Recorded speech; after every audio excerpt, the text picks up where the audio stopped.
Hello, Erlend Bakke here, and my VA, Regina Evangelista. Hi.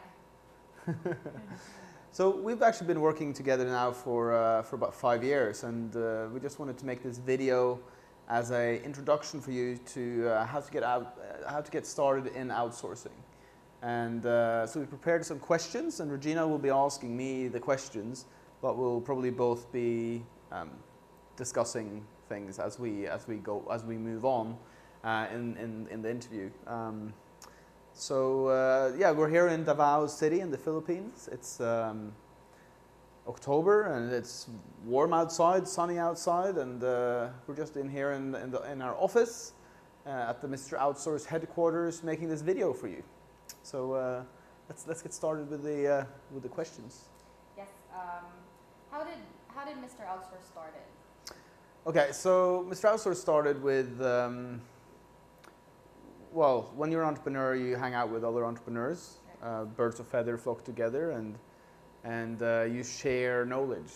And at the time, I'd been outsourcing to the Philippines for quite a few years, and I actually hooked you up with one of my friends called Claire, and she had a fashion brand, and that was how it got started. I saw how it had worked for me, and then I thought this could be a valuable service for others. And in fact, outsourcing has been a key part of getting everything going and started for me as an entrepreneur. And I've been successful in outsourcing to the Philippines. That doesn't mean you have to outsource to the Philippines. We actually have an assistant in the US as well, and we buy services from all over the world. So on any given day, I'm speaking to somebody from Australia, from Canada, from the US, from the Philippines, from Croatia. So I kind of look for solutions globally, and outsourcing to the Philippines is part of that. And we have 20 employees here at the moment, and we're growing all the time. So I do recommend outsourcing to the Philippines because it works well for me, and I know it works well for other entrepreneurs also. Okay, you may get this often, but why Philippines? Why do you choose the Philippines? Well, it has a lot to do with the culturally, the Filipinos are very similar to Westerners. And even if you walk around here and you go to the malls or you just speak to people even get the same kind of humor. Yes.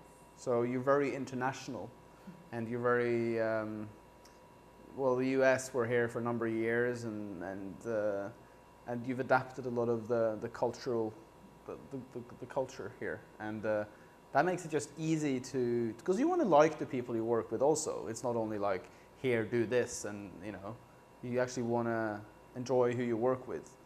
So Filipinos are great fun.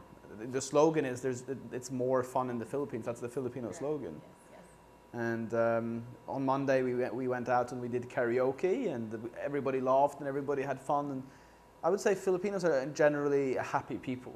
Right. Yes. Generally happy, generally positive, generally wanting to add value. Of course, there's a few bad seeds, but there's always a few bad seeds anywhere. Like you can, and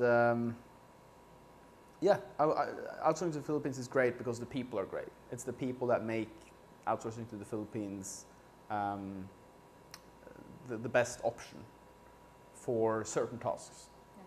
Right. So when I say certain tasks, it means, for instance, for a long time now, we have been working on building a sales team, and we haven't been so successful at it because Filipinos are naturally polite. Do you want to say something about that? Yes, Filipinos are shy. We're not aggressive people. Mm. We don't confront people, and we usually say no.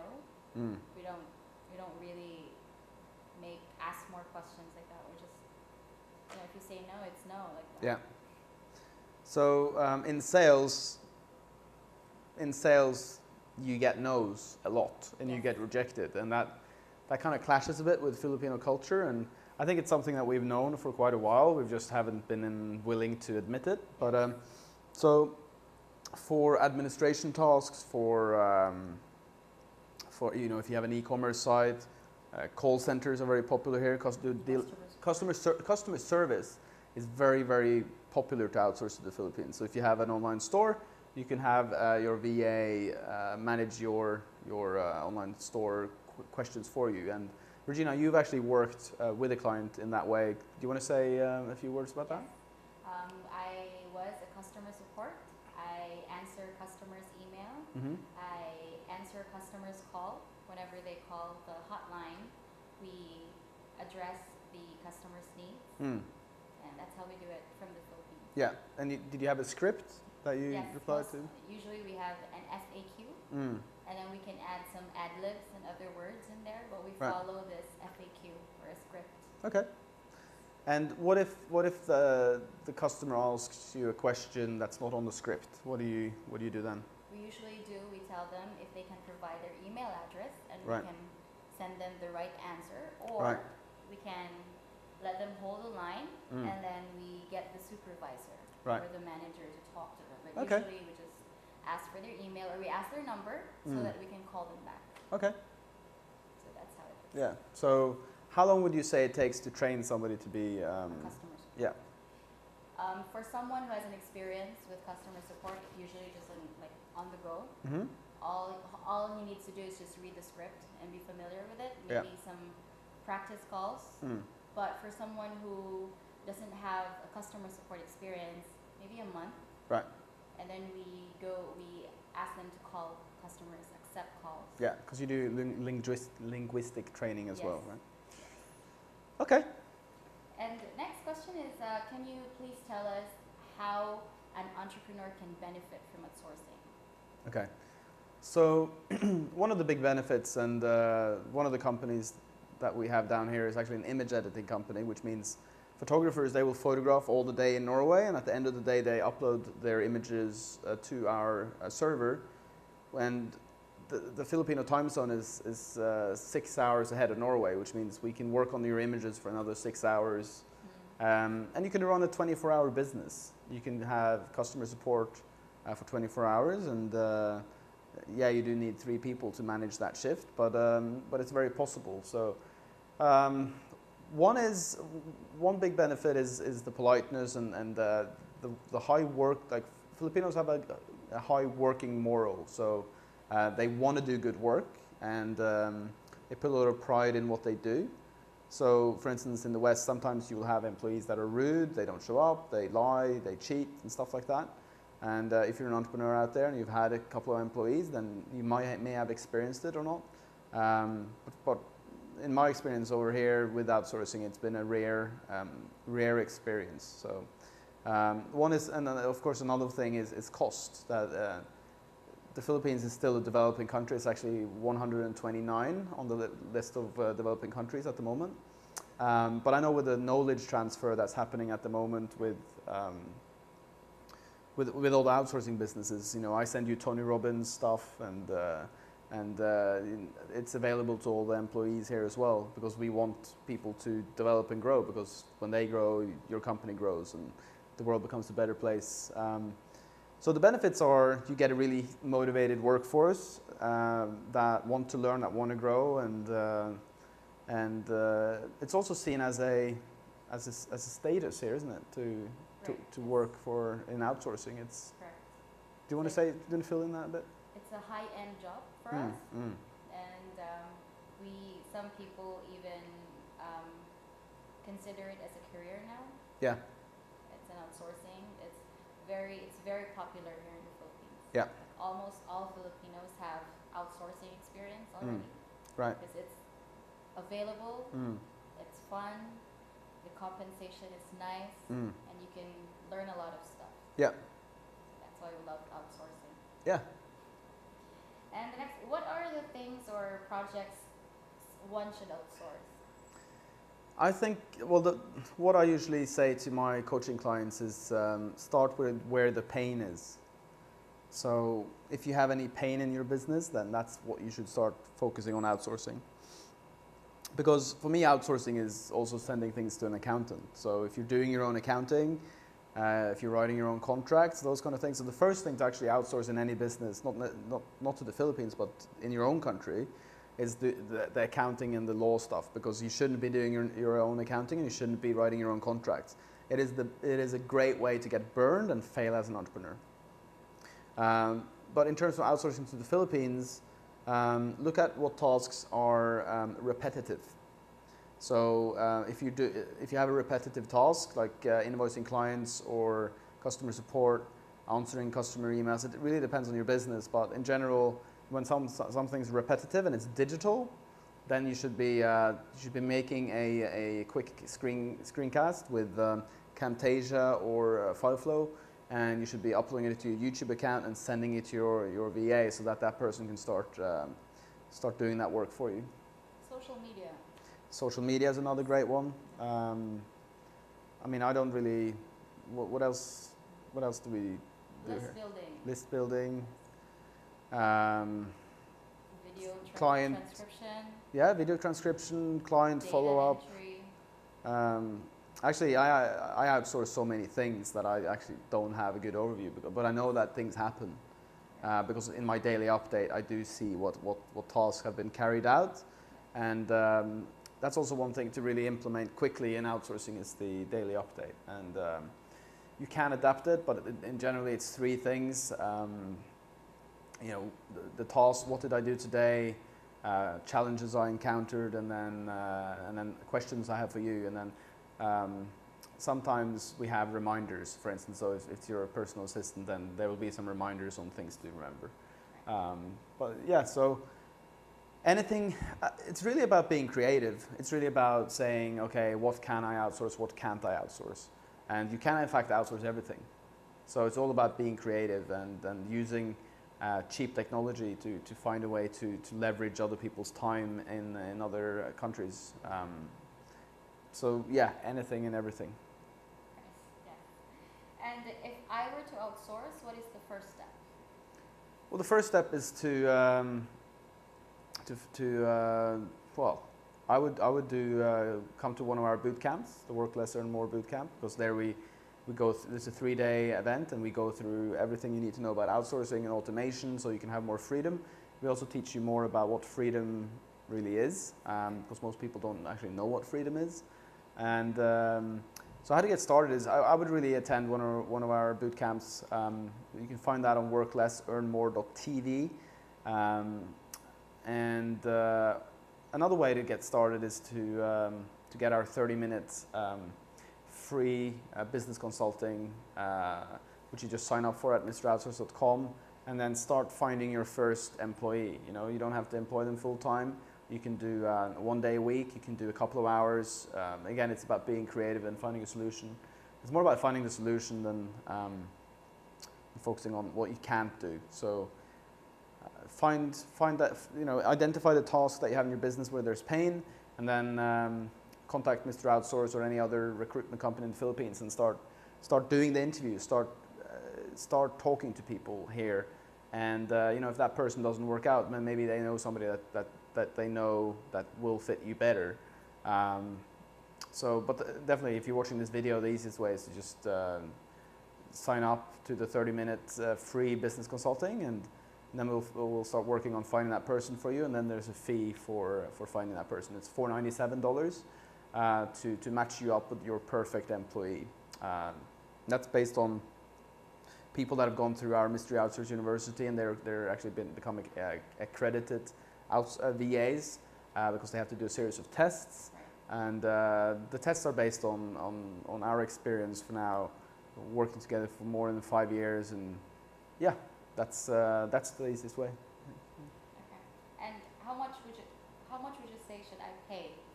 Is there a standard rate for virtual assistant? Okay, so I like to say that the general if you want to figure out a salary in any country, you look at what they pay at McDonald's, because that will be the legally lowest fee you can pay. So for a VA, you need to pay more than that because they're doing. It depends on the employee, but you should be paying around $350 maybe as a starting training fee, and then you should move up yeah, you can move up, but you might want to start off just by doing per hour, and you can start off by let's say 75 pesos an hour, and then if they deliver lots of value to you, then you should quickly increase the salary and also pay surprise bonuses. So everybody likes a surprise. You know, everybody likes when somebody just comes and gives you something out of the blue, and yeah. So use surprises as well. But $350 is I would say like a training fee, like the first month, and then you need to bump that up depending on performance and the skill set of the employee. Do you have any preferred way in paying virtual assistant or Filipino employees? In the beginning, you can use PayPal. I actually prefer bank transfer because in the beginning we use Western Union, and Western Union, they have closing times and they charge a lot more extra. It's expensive, and your VA has to go out of the office to get the money, and you know, if it's $350, they might get robbed. So like direct bank transfer is the safest, but you also recommend the Union Bank. Union Bank, yeah. It's an EON card. Right. Direct to the PayPal account. Yeah. So it's easier. They can withdraw the money any ATM of the machine, and then they just can get the money. Yeah. So that's the EON account with Union Bank. Yes, and they can even check their money online. So they can transfer money online as well. Right. That's great. So that's easy. They can just transfer money to their co-employees. Yeah. So that's easy. And you are with Union Bank right now? Yes. Right. And I give salaries to other VAs through Union Bank. Through EON Bank. So it's easy. It's fast. No charge. From EON to EON, there's no charge. Fantastic. So Union Bank, EON is the way to go. And you should also encourage your employee to get that kind of account. It's free to set up. Yes. And yeah, so that's what you should do. And last, what of all the experience that you have, what would you say is the secret to outsourcing? The secret is to allow some time to make it right. Okay. I would say allow people to make mistakes, and then give 2 positive comments for every negative. Right. So always be trying to build people up instead of trying to break them down. Yeah. And as with all things, like the secret to anything is get going. Like so many people, you know, you have excuses for, you either have reasons or you have results. You either have excuses or you get results. Like, oh, I haven't gotten started on that. You know, oh, I should really be doing it. Yeah, you should. You know, so I think the secret to outsourcing is with the same rule as with anything. Like, do something, get going on it. It is the future. It is how you need to manage your company in these times. If you do the numbers, you can have about 10 Filipino employees for the price of 1 in the West. So, and I can tell you what, like the value that they create is far precedes that one person, multiple times, and you'll get motivated employees, and it's a great experience. In fact, when I was not doing so well in business, one of the things that really held me up was actually working with Filipinos, because they were always polite and friendly, and yeah, for me it meant a lot when things were in the red, and you know, jumping on Skype and actually having people that asking you how you are and being friendly and polite and caring. I thought that was great, and it also feels good to just be able to add value to the Philippines. You know, the stuff you know, and the knowledge transfer. So definitely one of the secrets is like add as much value as you can to your employees, because then they will be able to create more value for you, and that's kind of a cycle. So, so number 1, get going on it. Number 2, like let people fail, be positive, encourage them, and number 3 is like, yeah. What was number 3? I think communication plays the best part. Okay, communication. Because if you lack communication with your VA, the outsourcing, the relationship would just go down. Yeah. And we would think the worst. Yeah. We would think that you don't like our service. We would think you don't like our output. Yeah. it brings us down, and then it destroys everything. Yeah, communication. Yes, and it's jump on Skype, put the video on. Yes. You know, you're both human. It's not that scary, and the better relationship you can build with the people you work with, the more fun it is to work. And as Steve Jobs says, you know, work's gonna be a big part of your life. So you might as well work with people that you like. So yeah, if you have any more questions about outsourcing to the Philippines, you can email me at erlend@mroutsource.com. So that's Erlend, E-R-L-E-N-D @mroutsource.com. And yeah, thank you for watching this video. My name is Erlend Bakke, and this is Regina. And we're signing out here from Davao City in the Philippines. Thank you, and